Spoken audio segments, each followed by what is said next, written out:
पवन की आज शादी थी, पर घर में बहुत ज्यादा मेहमान नहीं बुलाए गए थे। बस कुछ खास मेहमानों को ही बुलाया गया था। उधर लड़की वाले यानी दुल्हन अंजलि के घर बड़ी ही चहल पहल और धूमधाम थी। अंजलि अपनी नई जिंदगी को लेकर बहुत ही उत्सुक थी। ना जाने कितने सपने बुन डाले थे उसने।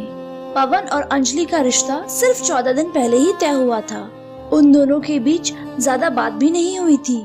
हर बार अंजलि ही पवन को फोन लगाती और पवन की तरफ से सिर्फ हाँ हमें ही जवाब मिलता। अंजलि जब ये बात अपनी छोटी बहन को बताती तो वो अंजलि से कहती कि शायद पवन जीजाजी थोड़े अंतर्मुखी स्वभाव के हैं। ऐसे लोगों को खुलने में थोड़ा समय लगता है। पवन के घर वालों को शादी की जल्दी थी। उनका कहना था कि पवन की दादी की तबीयत ठीक नहीं रहती। वो पोते की शादी देखना चाहती हैं, इसीलिए जल्द से जल्द शादी कर देते हैं। लड़के वालों के कहने पर अंजलि के पिता मना ना कर सके। पवन तू अभी तक ऐसे ही बैठा है? बेटा चल तैयार हो, बारात निकलने का समय हो गया है। पवन की माँ ने पवन से कहा तो पवन अनमने मन से तैयार होने लगा। बारात अपने निश्चित समय पर घर के गार्डन से निकल गई। सभी नाच रहे थे और पवन घोड़ी पर उदास सा बैठा हुआ था। किसी के कहने पर कुछ समय के लिए उसके चेहरे पर एक स्माइल आ जाती है, फिर वो गायब हो जाती है। बारात गार्डन के दरवाजे पर पहुंच गई। लड़की वालों ने बड़े ही धूमधाम से बारात का स्वागत किया।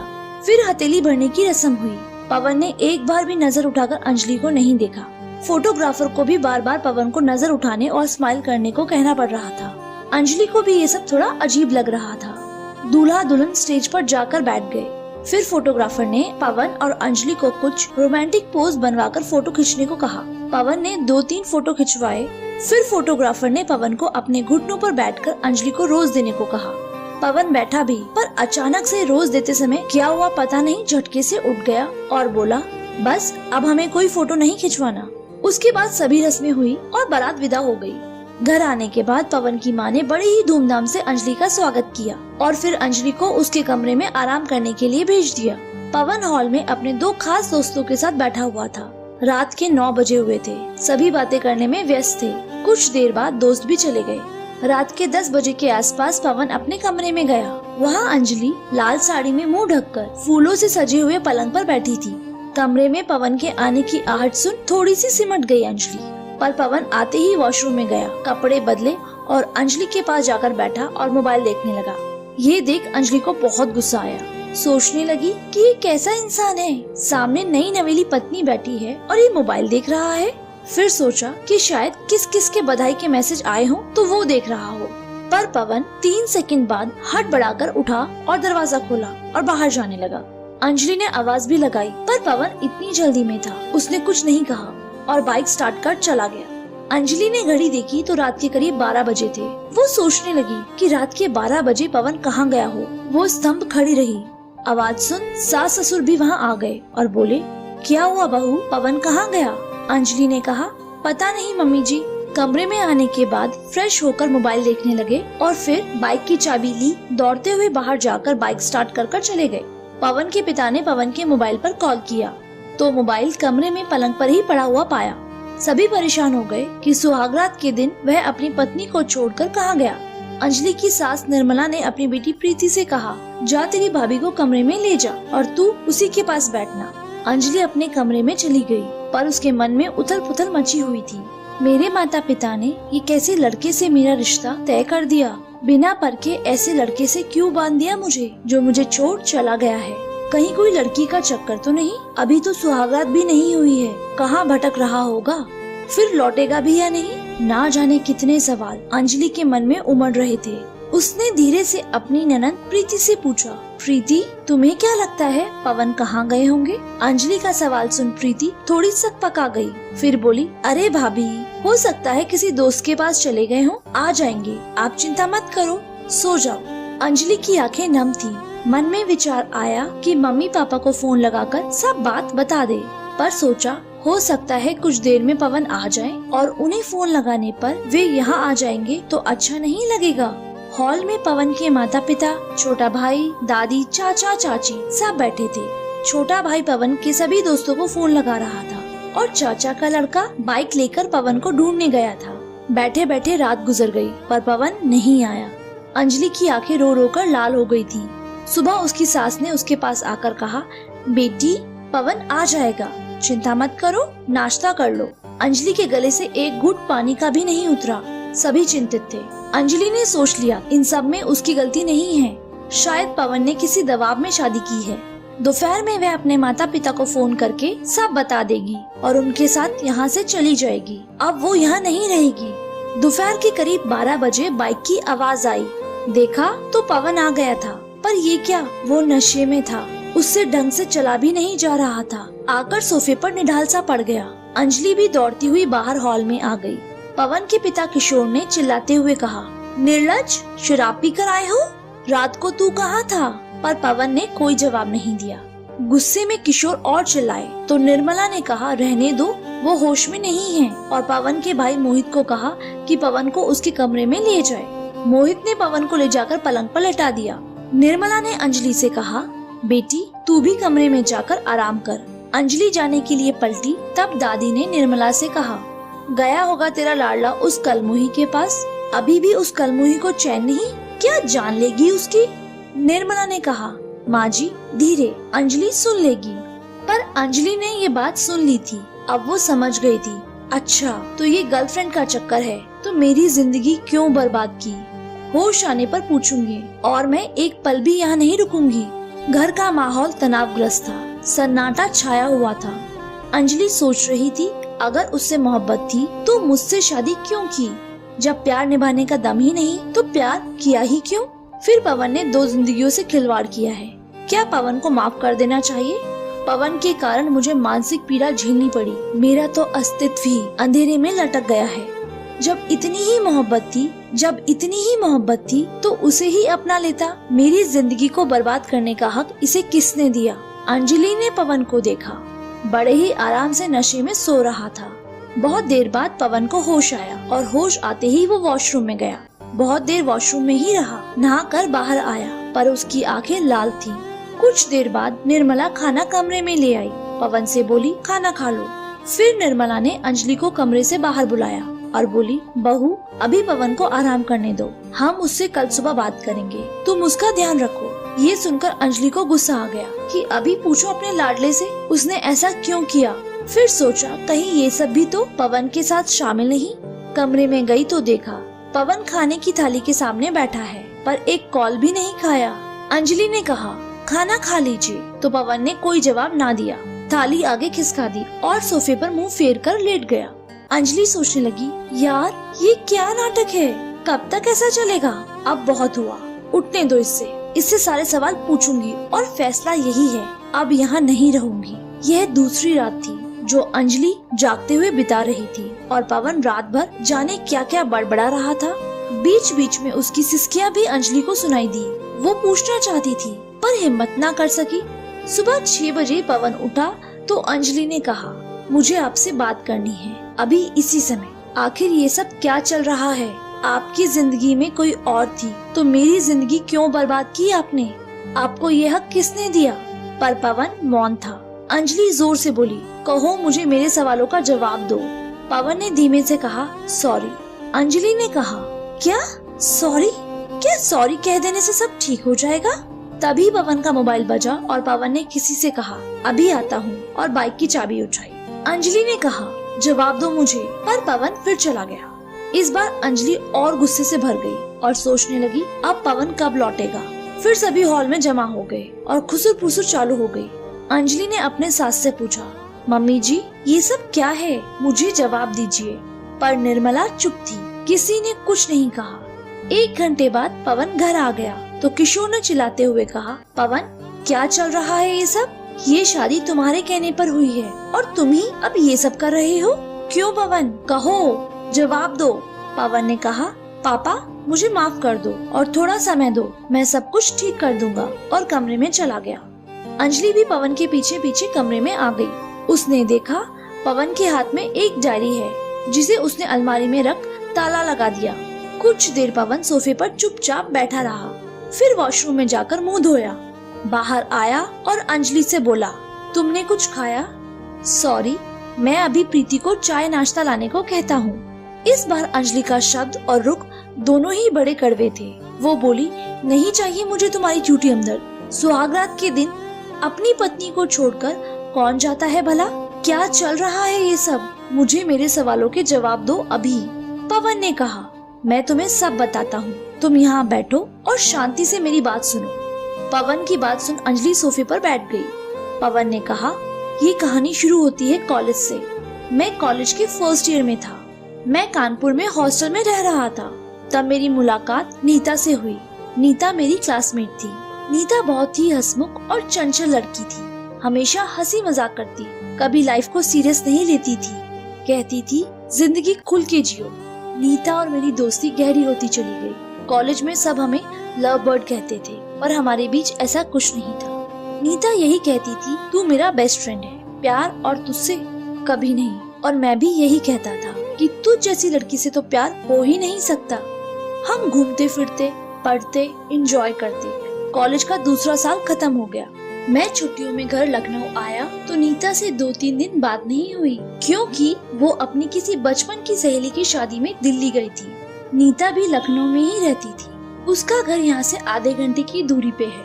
मुझे बेचैनी होने लगी, जैसे मैं नीता के बिना अधूरा हूँ, उसके बिना नहीं रह सकता। मुझे उससे प्यार हो गया है। मैंने नीता को उस दिन कई बार फोन किया, पर उसने रिसीव नहीं किया। कुछ देर बाद उसका फोन आया तो मैंने कहा, कहाँ थी? कब से फोन कर रहा हूँ, तेरी बड़ी याद आ रही है। तो उसने भी कहा, बस थोड़ा व्यस्त थी, मैं भी तुझे मिस कर रही हूँ, काश तू यहाँ होता। ये सुनकर मैंने कुछ नहीं सोचा, सीधा दिल्ली पहुँच गया। नीता मुझे देख हैरान थी, पर दौड़ते हुए सीने से लग गई। मैंने सोचा, मैं नीता से अपने दिल की बात कहूँ या ना कहूँ, कहीं मैं उसे खो ना दूं। इसी कश्मकश में मैंने 6 महीने निकाल दिए। आखिरी साल की परीक्षाएं शुरू होने वाली थी। मैंने नीता के दिल की बात जानने की कोशिश की और उससे कहा कि अब हम अलग अलग हो जाएंगे। तू नौकरी के लिए दिल्ली चली जाएगी और मैं लखनऊ अपने पापा का बिजनेस संभालूंगा, तो तू मेरे बिना कैसे रहेगी? नीता ने हंसते हुए कहा, जैसे तू रहेगा। मैंने सीधे ही नीता से पूछ लिया, नीता क्यों ना इस दोस्ती को हम एक नाम दे दें, तुम मुझसे शादी कर लो। नीता ने कहा, दिमाग सही है ना? फिर मैंने बात बदल कर कहा, मजाक कर रहा था यार। नीता के मन में मेरे लिए दोस्ती के अलावा कुछ नहीं था। कॉलेज खत्म हुआ। नीता दिल्ली में नौकरी करने लगी और मैं लखनऊ में पापा का बिजनेस संभालने लगा। पर मेरा मन नीता के लिए तड़प उठता था। कुछ दिन बीते और नीता का जन्मदिन आया तो मैं दिल्ली गया। नीता मुझे देखकर बहुत खुश हुई। हमने बाहर डिनर किया। डिनर करते हुए नीता ने कहा, तूने सच कहा था कि मेरे बिना कैसे रहेगी तू, मुझे तेरी बहुत याद आती है। शायद अचानक से मैं बोल पड़ा, तुम्हें मुझसे प्यार हो गया है? नीता ने मुस्कुराते हुए मुझे सीने से लगा लिया। उसके बाद हमारी लव स्टोरी चल पड़ी। हर शनिवार रविवार नीता लखनऊ आ जाती। हम दोनों घूमते फिरते साथ समय बिताते। बस एक ही समस्या थी, नीता पंजाबी थी और मैं गुजराती। क्या हमारा परिवार इस रिश्ते को मानेगा? तो हम सोचते कि हम उन्हें मना लेंगे। 1 साल कब गुजर गया पता ही ना चला। मैंने नीता के बारे में अपने घर में बता दिया। सभी बहुत खुश हुए। नीता से कहा, जब भी लखनऊ आएगी तुझे सबसे मिलवाऊंगा। पर नीता का व्यवहार अब बदल सा गया था। फोन कम करती, लखनऊ भी कम आती। 1-2 बार मैं दिल्ली गया तो मुझे देख खुश भी नहीं हुई। उसके माता पिता भी दिल्ली शिफ्ट हो गए थे। एक बार उसके माता पिता से नीता ने मिलवाया था, फ्रेंड कहकर। मैं जब भी नीता से शादी की बात करता तो वो टाल जाती। मैंने पूछा भी, नीता क्या बात है? तो बोली, कुछ नहीं, बस व्यस्त रहती हूँ आजकल। एक दिन नीता ने मुझे फोन कर दिल्ली आने को कहा। मैं एक कैफे में बैठकर नीता का इंतजार कर रहा था। वो अकेले नहीं आई थी, साथ में एक लड़का भी था। उसने प्रेम कहकर उससे परिचय करवाया। ये भी बताया कि प्रेम कनाडा में रहता है। कुछ देर बाद प्रेम चला गया। उसकी कोई मीटिंग थी। उसके जाते ही नीता ने कहा, कैसा लगा प्रेम? मैंने कहा, अरे कैसा भी हो, मुझे क्या, कौन सा तुम्हारा मंगेतर है? तो बोली, मैं प्रेम से शादी करने वाली हूँ। मैंने कहा, क्या? ये कैसा मजाक है नीता? नीता ने कहा, ये मजाक नहीं है, वो कनाडा में रहता है, बहुत बड़ा बिजनेस है उसका, पैसे वाला है, मेरे पापा को पसंद है, और क्या चाहिए? मैंने कहा, प्यार तो तुम्हें मुझसे है, और तुम शादी भी करना चाहती थी, अब तुम्हें ये सब? मेरे शब्द मुंह से निकल ही नहीं पाए। नीता ने कहा, प्यार ही सब कुछ नहीं होता, पैसा और पावर भी होना चाहिए। और हाँ, अगले सप्ताह मेरा रोका है और अगले महीने शादी, तुम जरूर आना। पर मैंने कहा, नीता ऐसा मत करो, मैं मर जाऊंगा। नीता ने कहा, देखो ज्यादा सीरियस होने की जरूरत नहीं है, मुझे भूल जाओ और आगे बढ़ो, बाय कहकर वो चली गई। मैं बहुत देर तक नम आंखों से वहीं बैठा रहा। जब एक लड़की ने कहा कैफे बंद होने का समय हो गया है तो होश आया। उसे कई फोन लगाए पर उसने नहीं उठाए। उसके घर के बाहर भी खड़ा रहा। नीता बदल गई। सच में अगले सप्ताह उसका रोका हो गया। कुछ तस्वीरें उसने मुझे भेजी थी। अब क्या? मैं निराश हो गया। सिगरेट, शराब, रात भर घर नहीं आता। अगले महीने शादी है नीता की। ये शब्द मुझे सोने ही नहीं देते। फोन लगाने पर फोन नहीं उठाती, मिलने बुलाने पर आती नहीं। क्या करूं? एक दिन मैं नीता के घर पहुंच गया। उसके पिता ने मुझसे कहा उसकी शादी होने वाली है अगले महीने और भलाई इसी में है कि उसे भूल जाओ और आगे बढ़ो। अब वो तुझसे मिलना नहीं चाहती और दरवाजा मेरे मुंह पर मार दिया। इसका मतलब नीता ने उसके माता पिता को मेरे बारे में सब बता दिया। मैं तड़प उठा, पागल हो गया था। एक दिन मम्मी पापा ने मुझे समझाया, उस मतलबी लड़की के लिए हमको कष्ट मत दे बेटा, अपने बारे में सोच और आगे बढ़। समय निकलता गया। नीता से बिना मिले और बिना बात किए 2 महीने गुजर गए। मैं सोचता कि अब तक वो मुझे भूलकर आगे बढ़ गई होगी, अपने पति की बाहों में होगी। एक बार दिल्ली भी गया तो उसके फ्लैट पर ताला मिला। पड़ोसी ने बताया कि वो लोग कब से यहाँ से चले गए हैं। उसके बाद नीता का चैप्टर क्लोज हो गया। मैंने अपने आप को संभाला और आगे बढ़ने का सोचा और शादी के लिए हाँ कह दी। फिर मेरे माता पिता ने शादी तुमसे तय कर दी। फिर शादी के 4 दिन पहले मुझे मेरे एक दोस्त से पता चला कि नीता लखनऊ में है और उसे देखकर नहीं लगता कि उसकी शादी हुई है और उससे उसकी मुलाकात हॉस्पिटल में हुई थी। मैं ये सुनकर परेशान हो गया और उसके लखनऊ वाले घर पर गया। फिर उसके पिता ने कह भगा दिया नीता कनाडा में है, उसकी शादी हो गई है। तो मैंने भी गुस्से में कह दिया हाँ तो मैं कौन सा उसके लिए मर रहा हूँ। 4 दिन बाद मेरी भी शादी है, बता देना उस धोखेबाज को, और घर आ गया। पर सवाल ये था कि झूठ कौन बोल रहा है, वो दोस्त या नीता के पिता। इस बात का पता लगाने के लिए मैंने अपने खास दोस्त को कहा और सुहागरात वाले दिन मुझे मेरे दोस्त का मैसेज मिला, तेरा फोन लग नहीं रहा, नीता लखनऊ में ही है और सिटी हॉस्पिटल के रूम नंबर 404 में एडमिट है। नीता लखनऊ में ही है और सिटी हॉस्पिटल के रूम नंबर 404 में एडमिट है। ये सुनकर मैं पागल हो गया। सवाल कई थे, एक का भी जवाब नहीं था मेरे पास। भागता हुआ मैं सिटी हॉस्पिटल पहुंच गया। नीता के पिता रूम के बाहर बैठे थे। नीता की माँ कमरे में थी। उसके पिता मुझे देखकर हैरान हो गए और बोले, तुम यहाँ? मैंने कहा, अंकल क्या बात है, प्लीज सच कहिए। अंकल ने कहा, बेटा मुझे माफ कर दे, मैंने तेरे साथ बहुत बुरा व्यवहार किया। एक दिन नीता लखनऊ आई, वो बहुत खुश थी। उसने हमें बताया कि उसे प्यार हो गया है पवन नाम के लड़के से। उसने तुम्हारी तस्वीर भी दिखाई। हम बहुत खुश थे, तुमसे मिलना भी चाहते थे। पर इसी बीच कुछ समय से नीता की तबीयत ठीक नहीं रहने लगी। उसे डॉक्टर को दिखाया तो पता चला कि उसे ब्लड कैंसर है। उसके पास ज्यादा समय नहीं है। नीता ये सुनकर पागल हो गई। वो जानती थी यदि वो तुम्हें ये बताएगी तो तुम जी नहीं पाओगे। हम दोनों पति पत्नी भी टूट गए। फिर हम दिल्ली चले गए, वहाँ नीता का इलाज चल रहा था। फिर नीता ने अपने आप को संभाला, बहुत ही स्ट्रॉन्ग लड़की है वो। उसने अपने चचेरे भाई प्रेम से तुम्हें मिलवाया। वो तुम्हारे मन में अपने लिए नफरत देखना चाहती थी। फिर प्रेम की सगाई कामाक्षी से हुई। उस दिन सगाई के फंक्शन की तस्वीरें उसने तुम्हें भेजी थी, जिससे तुम्हें लगे प्रेम और नीता ने सगाई कर ली। उसके बाद जब भी तुम उससे मिलने आए वो नहीं मिली और हमें भी झूठ कहने को कह दिया। बहुत कुछ सहा है मेरी बच्ची ने।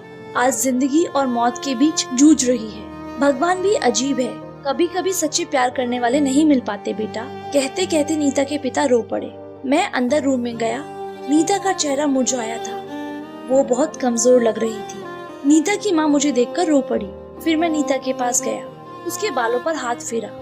मेरा स्पर्श पाकर उसने अपनी आंखें खोली और धीमे से बोली, आ गई तुम। मुझे यकीन था कि मेरे आखिरी वक्त में तुम मेरे साथ हो गए। मैंने नीता के होठों पर उंगली रख दी। उसने कहा, मुझे माफ कर दो, मैं प्यार निभा न सकी, मुझे अपनी बाहों में भर लो।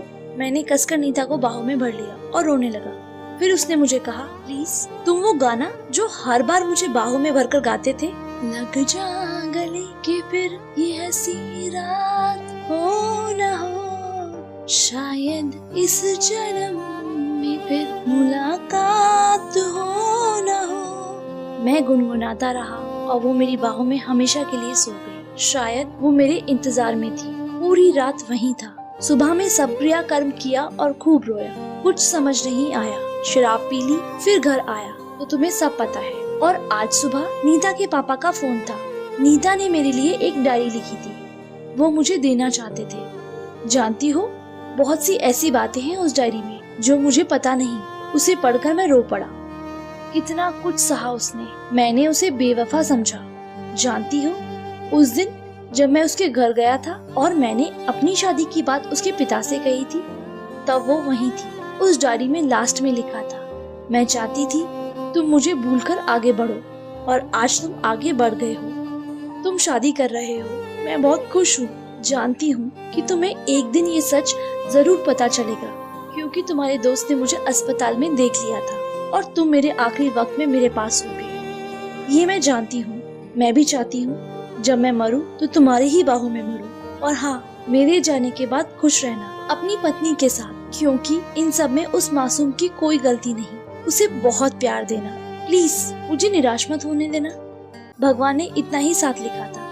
तुम खुश रहोगे तो तुम्हें देखकर मेरी आत्मा को शांति मिलेगी। बस यही थी मेरी और नीता की कहानी। पवन रो रहा था और बोला, सॉरी, मेरे कारण तुम्हारा दिल दुखा, पर अब से ऐसा नहीं होगा। मैं आगे बढ़ने की कोशिश करूंगा। ये सुनकर अंजलि भी रो पड़ी। उसे पवन पर बड़ा तरस आ रहा था। बोली, सॉरी, मैंने आप पर गुस्सा किया और बुरा भला कहा। पवन ने ये सारी बात अपने परिवार को भी बता दी। सबकी सहानुभूति पवन के साथ थी। सभी को ये सुनकर बहुत बुरा लगा। समय बीतता गया। पहले अंजलि और पवन का रिश्ता दोस्ती से शुरू हुआ, फिर कुछ समय बाद दोनों एक हो गए। पर नीता अभी भी पवन की यादों में थी। उसे यादों से निकाला नहीं जा सकता। ये बात अंजलि भी अच्छे से जानती थी और उसने कभी इसकी कोशिश भी नहीं की। पर पवन भी कभी अपने पति के फर्ज से पीछे नहीं हटा। अंजलि पर उसने बहुत प्यार लुटाया। दोनों बहुत खुश थे। धन्यवाद दोस्तों।